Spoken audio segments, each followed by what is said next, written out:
नमस्कार, आप देख रहे हैं हल्ला बोल। आपके साथ मैं हूं अंजना ओम कश्यप। उत्तर प्रदेश का फैमिली ड्रामा है कि खत्म होने का नाम नहीं ले रहा है। चचा भतीजे की जंग में उत्तर प्रदेश फंस चुका है। क्या अखिलेश और शिवपाल की कला में राज्य विकास के रास्ते से डिरेल हो गया है?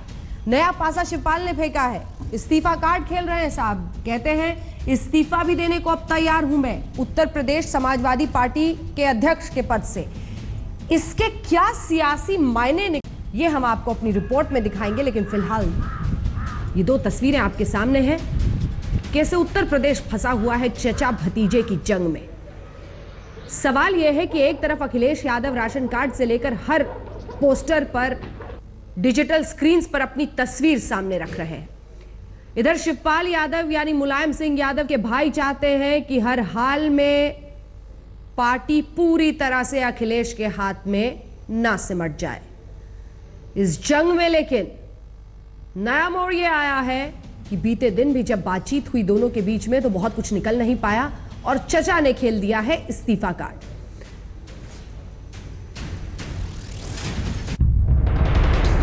उत्तर प्रदेश में समाजवादी पार्टी की राजनीति भी गजब की है। पिछले 2 महीने से चाचा भतीजे के सियासी युद्ध ने बाकी सभी चीजों को किनारे रख दिया है। कभी शिवपाल को मनाने अखिलेश जाते हैं तो कभी भतीजे के मान मनव्वल के लिए चाचा शिवपाल पधारते हैं। सवाल है कि क्या इन दोनों के द्वंद्व में कहीं उत्तर प्रदेश के विकास की गाड़ी पहिए से तो नहीं उतर गई? गुरुवार की शाम को भी शिवपाल भतीजे और मुख्यमंत्री अखिलेश के आवास पर पहुंचे। 2 घंटे तक दोनों में मुलाकात का दौर चला और सूत्रों से खबर आई कि शिवपाल सीएम को मनाने आए थे कि वो 5 नवंबर को होने वाले पार्टी कार्यक्रम में जरूर शामिल हो। हालांकि मुख्यमंत्री माने कि नहीं ये फिलहाल पता नहीं। अब शिवपाल ने ताजा बयान दिया है कि वो पार्टी के लिए अपने पद से इस्तीफा भी दे सकते हैं।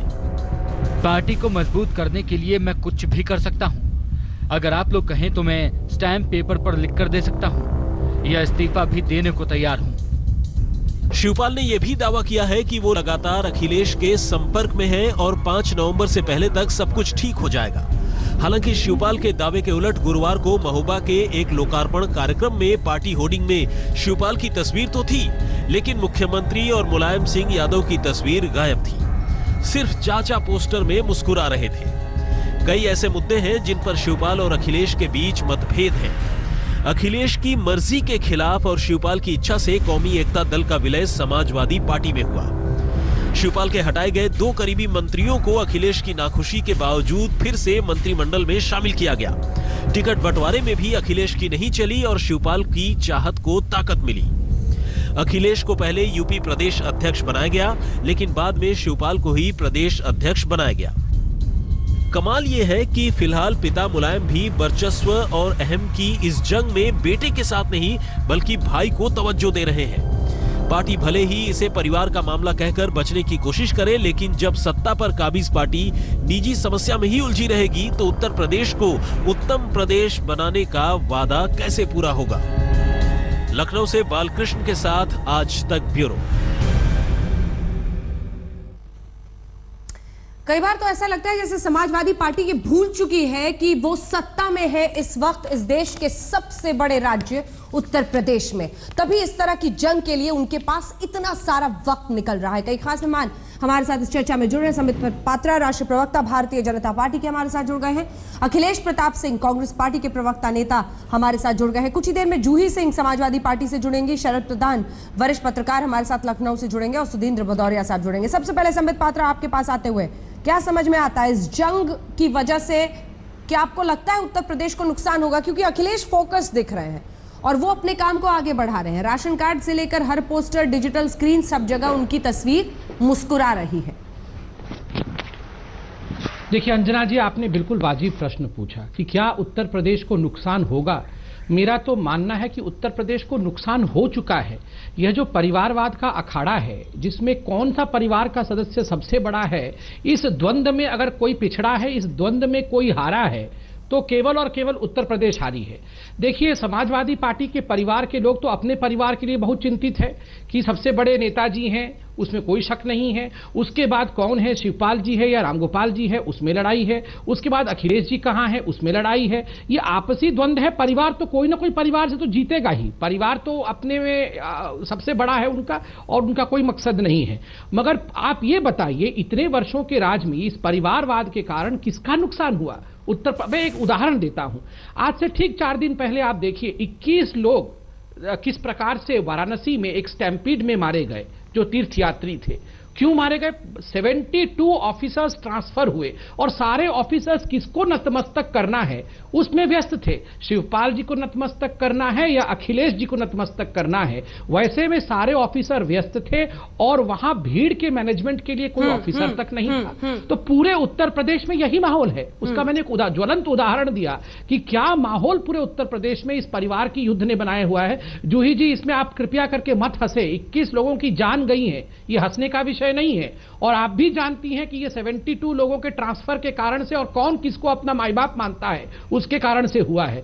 देखिए, परिवार नहीं संभल रहा है, आप राज्य क्या संभालेंगे? क्या पूरा महत्वाकांक्षा सिर्फ परिवार का है? राज्य का महत्वाकांक्षा कुछ भी नहीं है। इससे पहले कि मैं एक बार जूही सिंह से रिएक्शन लूं इस पर, उससे पहले जूही जी मैं चाहती हूं कि अखिलेश प्रताप सिंह को भी आप सुने। अखिलेश प्रताप सिंह जी, हालांकि कई मायनों में लगता है कि जब परिवारवाद की राजनीति हो तो कांग्रेस से यह सवाल पूछा भी जाए या नहीं, क्योंकि आपके यहाँ एक अलग कहानी चलती है, लेकिन कई मायनों में ये लोकतंत्र का मजाक है। एक चुना हुआ मुख्यमंत्री कठपुतली की तरह पहले पार्टी में अपने पिता के द्वारा इस्तेमाल होता है। जब वो मुख्यमंत्री कहता है कि नहीं अब मैं अपने फैसले खुद लूंगा, तो फिर भाई साहब खड़े हो जाते हैं। भाई साहब को खुश करने के लिए, जो कि पसंदीदा भाई है मुलायम सिंह यादव के, वो झुकते चले जाते हैं। लोकतंत्र का जैसे इस वक्त उत्तर प्रदेश में मजाक उड़ रहा है। अखिलेश जी, देखिए, जब कोई सत्तारूढ़ दल और सरकार, जो उसकी अपनी जिम्मेदारी है सरकार चलाने की, जो कमिटमेंट है उसको पूरा करने की, जो व्यवस्था उससे मिली है, उस व्यवस्था को बखूबी जनता के हित में लागू करने की बजाय वो जब किसी और चीज में उलझ जाएगा, तो निश्चित रूप से जिस प्रदेश या देश का वो जो सरकार चलाने वाला व्यक्ति है, वहाँ के लोग प्रभावित होंगे। आज समाजवादी पार्टी में जो चल रहा है, वो तो उनके पार्टी के अंदर जो भी परिणाम आए, जो भी हस्र हो, लेकिन उत्तर प्रदेश की जनता का नुकसान हो रहा है। और ये सिर्फ समाजवादी, यूपी की बात नहीं कर रहा हूँ, ये कोई भी सरकार हो, उसे अपने व्यवस्था के विपरीत जब करेगा तो आएगा। जैसे भारत की सरकार आज सिर्फ उन्माद फैलाने में लगी हुई है, उसे अपने काम नहीं दिख रहे हैं, उसे अपने वादे नहीं दिख रहे हैं। कभी राम का नाम पे कुछ करना शुरू करते हैं, कभी कुछ करते हैं। तो अपने मुद्दे से जो भी सरकार भटकेगी, जहां की भी हो, जिसकी भी हो, देश की हो, प्रदेश की हो, वो जरूर नुकसान करेगी उसके छत्रछाया में जो जनता का जिसका जुरिडिक्शन आता है वो प्रदेश या देश।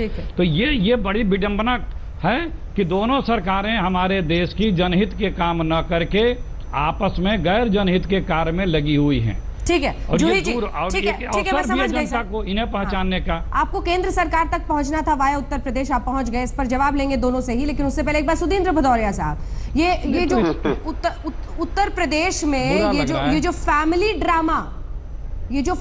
ड्रामा चल रहा है, क्या होता हुआ दिख रहा है? लोकतंत्र का मजाक, उत्तर प्रदेश की जनता की अनदेखी, या फिर आपके लिए एक मौका?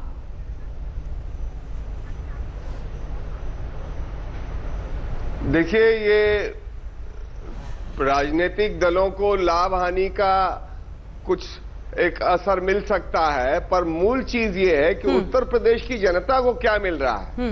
इसमें भारतीय जनता पार्टी को लाभ होगा कि समाजवादी पार्टी के ये जो काम हो रहे हैं या उनके परिवार में झगड़ा चल रहा है, उससे बसपा को क्या होगा, वो महत्वपूर्ण नहीं है। सवाल है कि उत्तर प्रदेश के लोगों ने बड़े बहुमत के साथ अखिलेश यादव को मुख्यमंत्री बनाया। इन्होंने तमाम वादे किए, और जब इनको सरकार चलाने का मौका मिला तो कुछ ही दिनों के अंदर हमने देखा कि मुजफ्फरनगर कांड हुआ, 1 लाख लोग बेघर हो गए। इसी तरह से हमने देखा हर जिले के अंदर, इनके स्वयं जनपद इटावा के अंदर महिलाओं के साथ जिस तरह से अत्याचार हुआ, बलात्कार हुआ, और इनके जो सबसे बड़े नेता मुलायम सिंह जी कहते हैं लड़के हैं, बच्चे हैं, छोटी मोटी गलतियां हो जाया करती हैं, और आए दिन गैंग रेप की हमारे सामने उदाहरण आज भी हैं।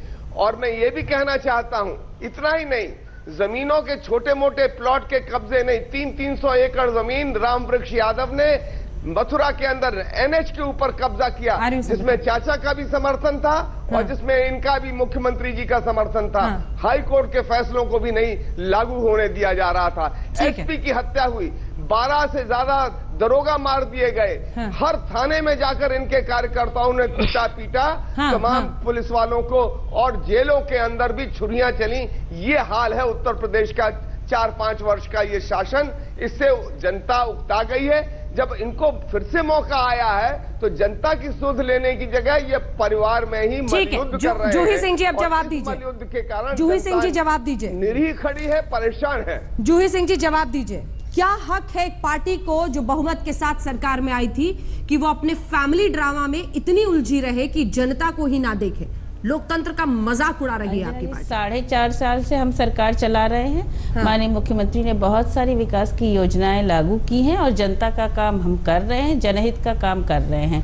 भदौरिया जी हमारे कार्यकाल की बातें बताते हैं। मैं ये नहीं कहती कि लॉ एंड ऑर्डर पे हम बिल्कुल ही 0 क्राइम रेट पे पहुंच गए। काम बहुत हुआ है, चाहे वो डायल 100 हो, चाहे एम्बुलेंसेज हो, चाहे कन्या विद्याधन हो। मैं पॉलिसीज गिनाऊंगी तो लोगों को सही नहीं लगेगा। जहां तक किसी के परिवार की बात है, मैं पार्टी की कार्ड क्यों खेला शिवपाल यादव ने? जूही सिंह जी इस्तीफा कार्ड जी कौन सा कह रहे? प्रदेश अध्यक्ष के पद से मैं इस्तीफा दे दूंगा।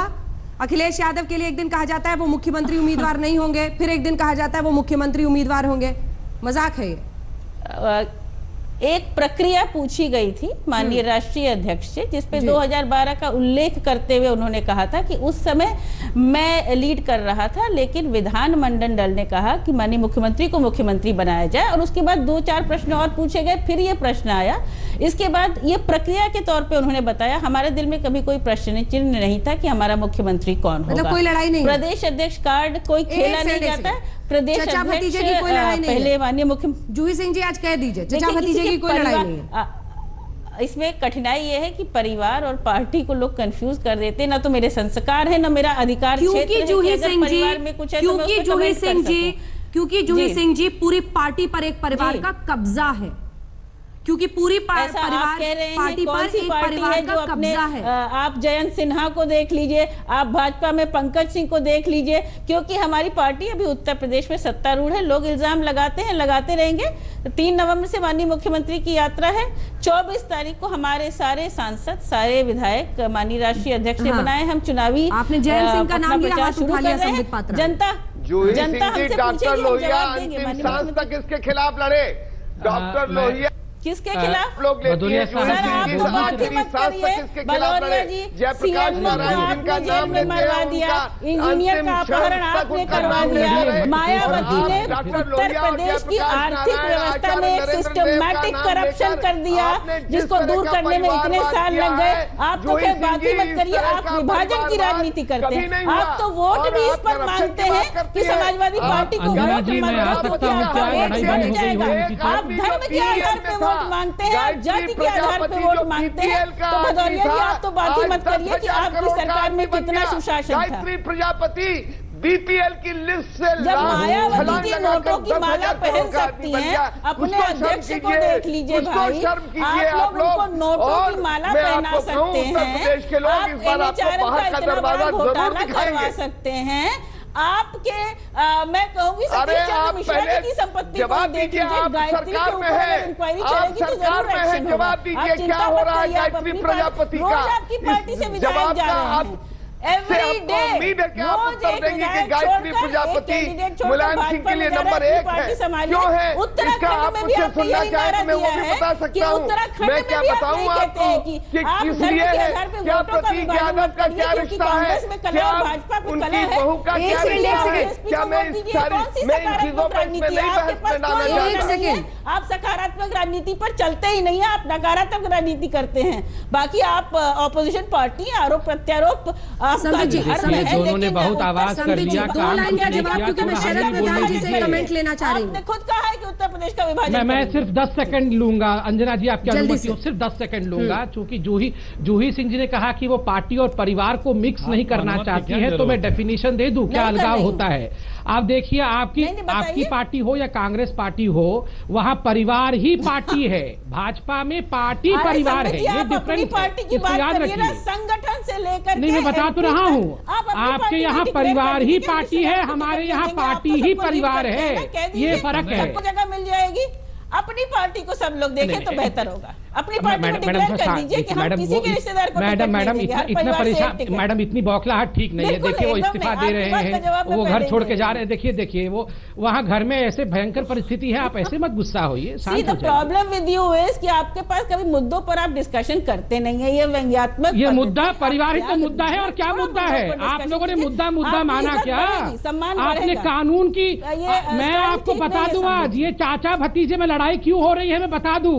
लूट के माल के बंटवारे पे लड़ाई हो रही है, आप भी जानते हैं इस बात को। नहीं है मेरे कैसे नहीं पता है?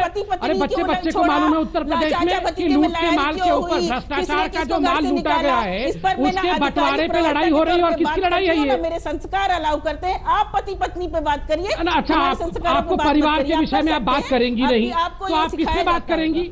जब टॉपिक ही परिवार है, आप परिवार का समाजवादी पार्टी को वाकई राजनीति में इसका नुकसान होगा? एक सेकंड, शरद प्रधान जी, क्या वाकई नुकसान होगा? हाँ, नहीं देखिए, ये जो हालत है, हाँ। अगर ये लोकतंत्र होता यहाँ पे तो ये नौबत ही नहीं आती, क्योंकि पार्टी तो अब ये क्या हो गया, यहाँ पे अधिकतर पार्टीज हो गई फैमिली की पार्टीज। अब वो परिवार जब वो चलेगा तो सक्सेशन जब भी होता है तो इस तरह की जंग होती है। और अब जंग इतनी खुले में आ गई, नुकसान ना होने का तो सवाल ही नहीं है। नुकसान तो उन्होंने तय कर लिया। देखिए, अखिलेश यादव ने ये शायद तय कर लिया है कि हमें अब रेस में नहीं है, क्योंकि वो ऑलरेडी एक्स चीफ मिनिस्टर के बंगले में शिफ्ट हो गए। ये उनको अंदर से एहसास हो गया। एक एक्स चीफ मिनिस्टर का बंगला बना 50-55 करोड़ रुपए का, मायावती का 100 करोड़ का बना था, इनका 50-55 करोड़ का बना। तो वो एज एक्स चीफ मिनिस्टर लौटा। नॉर्मली लोग उसमें टर्म खत्म होने के बाद जाते हैं, ये पहले शिफ्ट हो गए, अभी तक पिताजी के साथ रहते थे। तो इनको ये मालूम है कि इस इलेक्शन में हम रेस में नहीं है, तो ये आगे के लिए लड़ाई कर रहे हैं, आगे के लिए बिल्ड कर रहे हैं कि हम किस तरह अपनी लीडरशिप एस्टैब्लिश करनी है। क्योंकि अखिलेश यादव चीफ मिनिस्टर तो बन गए थे, लेकिन लीडर नहीं बन पाए, क्योंकि उनके यहाँ पिता, चाचा, चाची, सब बहुत सारे लोग हैं जो बैक सीट ड्राइविंग करते थे।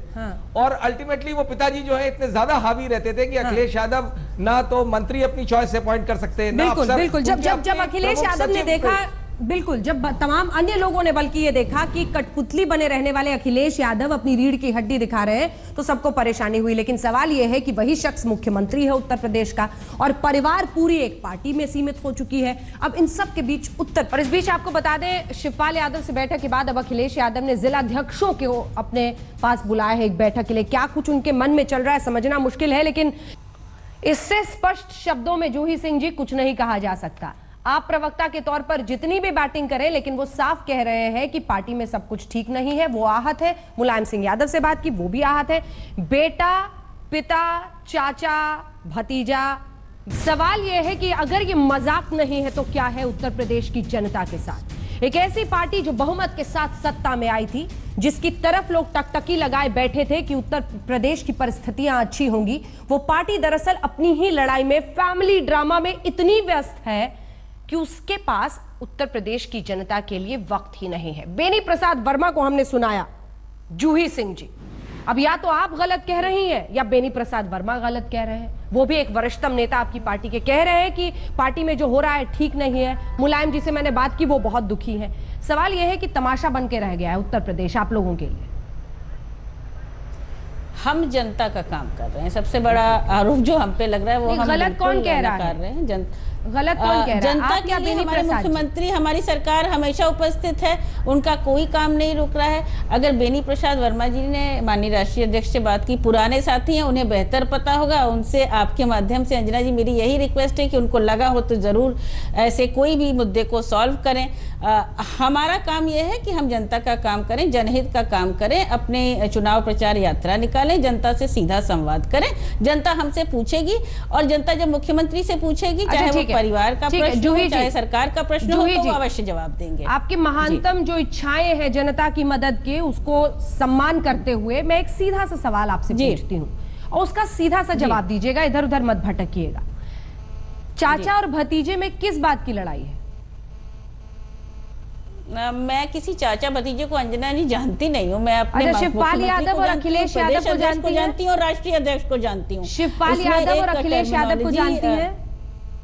बिल्कुल, मेरे मुख्यमंत्री है, मैं जानती हूँ और वो जनता का काम कर रहे हैं। शिवपाल यादव को? और उनकी किसी से क्यों लड़ाई हो सकती है? सब उनके अधीनस्थ मंत्री हैं, चाहे वो शिवपाल यादव को जानती है? मंत्री हो। शिवपाल यादव को जानती वो मेरे प्रदेश अध्यक्ष और मेरे सीनियर कैबिनेट मंत्री हैं। संगठन का काम वो देख रहे हैं और अपने कैबिनेट के विभाग देख रहे हैं। और दोनों में लड़ाई चल रही है? और माननीय मुख्यमंत्री के नेतृत्व में काम कर रहे हैं। दोनों में लड़ाई चल रही है? सरकार का सवाल है।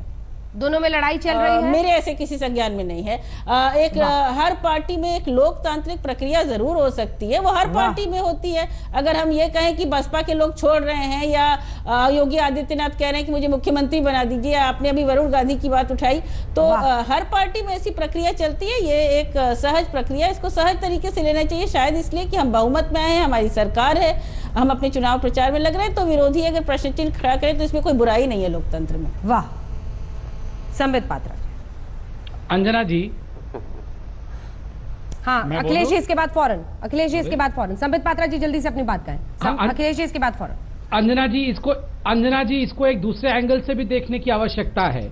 देखिए, मुलायम सिंह यादव कोई छोटे नेता नहीं है, वो बहुत ही तार्किक नेता और समझदार, वो जमीन को जानते हैं कि भांपते हैं कि क्या है। चंद दिनों पहले वो भांप चुके हैं कि अखिलेश यादव या समाजवादी पार्टी की सरकार बनने वाली नहीं है, तभी तो उन्होंने नो कॉन्फिडेंस मोशन पास किया अखिलेश के लिए और कहा कि नहीं मुख्यमंत्री तब देखेंगे।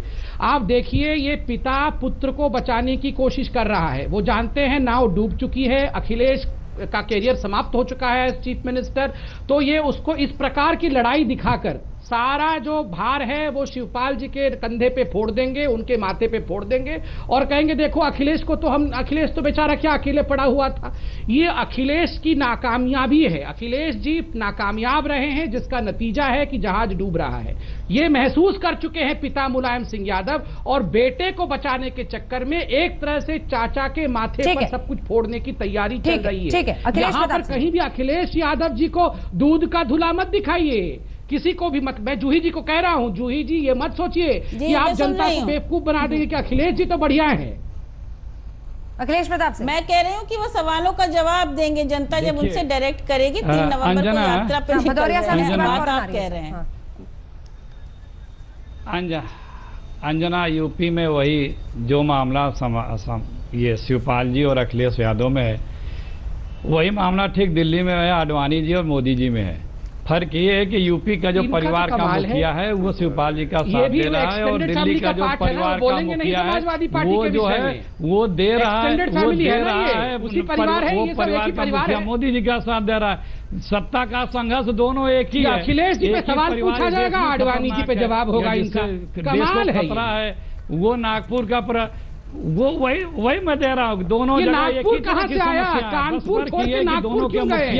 वो महाराष्ट्र में है। एक मुखिया, एक धीरज रख लो, पीड़ित मत हो ना आप दोनों जगह की संभालिए। कानपुर कहाँ, नागपुर कहाँ चले गए? महाराष्ट्र प्रदेश में है कि एक परिवार का मुखिया, एक महाराष्ट्र, एक मुखिया जो है वो किसी और का साथ दे रहा है, यहाँ का मुखिया किसी और का साथ दे रहा है। यहाँ इसलिए ज्यादा लड़ाई दिख रही है। दिल्ली के मुखिया का साथ रीता बहुगुणा जोशी जी ने बताया नहीं क्या आपको? इसे थोड़े लड़ाई नहीं दिख रही है। इतने साल रीता बहुगुणा जोशी जी ने काम किया, बताया नहीं उन्होंने कुछ आपको? परिवार का मुखिया, परिवार का मुखा इस मामले में आपकी पार्टी बहुत अच्छी है सर, वहाँ कोई कलेक्शन नहीं होता। कर पाया 10 जनपद इस मामले में आपकी पार्टी वाकई अच्छी है। 10 जनपद बस सब चुप हो जाते हैं। हाँ, कोई कलेक्शन नहीं होते हैं ना। उससे कोई खतरा नहीं है, उससे खतरा नहीं है इस देश को। खतरा भी, इससे खतरा नहीं है। हमें दिया था, क्यों लोग परेशान होते हैं? कोई भी निंदा नहीं करे, हम तो नहीं परेशान होते हैं। समाजवादी पार्टी चाहता हूँ आपकी अनुमति से, आपने मुझसे प्रश्न किया है, दोनों जगह एक ही हाथ। देखिए, बहुत स्पष्ट है। अखिलेश यादव जब मुख्यमंत्री बने थे तो उसी समय उन्होंने कहा था कि अगर मुझसे गलतियां होंगी तो आप मुझे चेताइएगा। उसी समय की प्रेस कॉन्फ्रेंस आप आर्काइव से उठा के देख सकती हैं। और मैं आपको बतला दूं, मुलायम सिंह जी ने मुश्किल से 2-3-4 महीने बीते और हर महीने वो कुछ न कुछ टिप्पणी टीका अखिलेश यादव पर करते रहे। और मैं समझता हूं कि अब तक, जब तक ये 4.5 वर्ष बीते हैं, उत्तर प्रदेश के लोग और बाकी लोग जो उनसे परेशान हुए, उनसे मुलायम सिंह जी ने भी कई दर्जनों बार उनके बारे में ये टिप्पणी की कि ये कुशल प्रशासक नहीं है। अब वो कुशल प्रशासक नहीं है, जब उनके पार्टी के राष्ट्रीय अध्यक्ष ही नहीं मानते हैं, तो फिर इस समय हम और आप जो बहस कर रहे हैं उसका क्या मतलब निकलता है। और दूसरी चीज मैं ये कह दूं कि जो आपने अभी कहा बेनी प्रसाद वर्मा का, तो उसी तरह से श्री मुलायम सिंह को भी इनके दूसरे चाचा जो हैं राम गोपाल कहते हैं कि आपको इतिहास कभी माफ नहीं करेगा, आपको इतिहास के कूड़ेदान में फेंक दिया जाएगा। इस तरह की कठोर भाषा, कड़वी भाषा इस परिवार में चारों तरफ चल रही है। प्रतीक की अखिलेश के प्रति, साधना जी की और किसी के प्रति। तो ये जो स्थिति हो गई आज राष्ट्रीय अखबारों में, सारा का सारा स्टेप मदर का किस्सा टाइम्स ऑफ इंडिया देखिए, इंडियन एक्सप्रेस देखिए, सारे अखबारों में छपा हुआ है। मैं कहना ये चाहता हूँ, ये फैमिली ड्रामा उत्तर प्रदेश के लिए ये एक ट्रेजिडी नहीं बल्कि एक बहुत बड़ा ये ट्रेजिडी नहीं है, ना ये कॉमेडी है, बल्कि पूरे उत्तर प्रदेश की जनता इस समय परेशान है। ठीक है, और प्रधान जी कंक्लूडिंग रिमार्क आपकी तरफ से 2 लाइन में। ठीक है सर, प्रधान जी कंक्लूडिंग रिमार्क 2 लाइन। देखिए प्रधान जी देखिए ये जो स्थिति बन रही है, ये बड़ा स्पष्ट है कि ये बढ़ रही है आगे एक स्प्लिट की तरफ। ये स्प्लिट कब होता है, इलेक्शन के पहले होता है या बाद, लेकिन ये बड़ा क्लियर है कि अब ये पॉइंट ऑफ नो रिटर्न है। और जिस तरीके से अखिलेश को काम ये करना चाहिए था, अगर 2 साल पहले करते होते तो बेटर था। चलिए खैर, देर आए दुरुस्त आए, अब कम से कम वो अपनी लीडरशिप एस्टैब्लिश कर पाएंगे, जो कि उनको इस वक्त यही उनका उद्देश्य है। और चाचा के साथ जो डिवीजन तो पहले ही से था, अब जो जंग हो गई है वो उसका अंत तभी होगा जब जाके स्प्लिट होगा। ये बीच के चलते रहेंगे। आप साफ इशारा कर रहे हैं उत्तर प्रदेश की जमीन को बहुत दिनों से आप देख रहे हैं, समझ रहे हैं, आप साफ इशारा कर रहे हैं कि स्प्लिट की तरफ, यानी दो फाड़ की तरफ समाजवादी पार्टी बढ़ रही है। बेनिफिट, इसका फायदा, इसका डायरेक्ट फायदा बीएसपी को मिलता दिख रहा है, क्योंकि मुस्लिम वोट इस वजह से ड्रिफ्ट करेगा। मुलायम सिंह के पास सबसे बड़ी तादाद में मुस्लिम वोट था, और कम से कम उत्तर प्रदेश की जनता को 4-5 मुख्यमंत्री नहीं झेलने पड़ेंगे।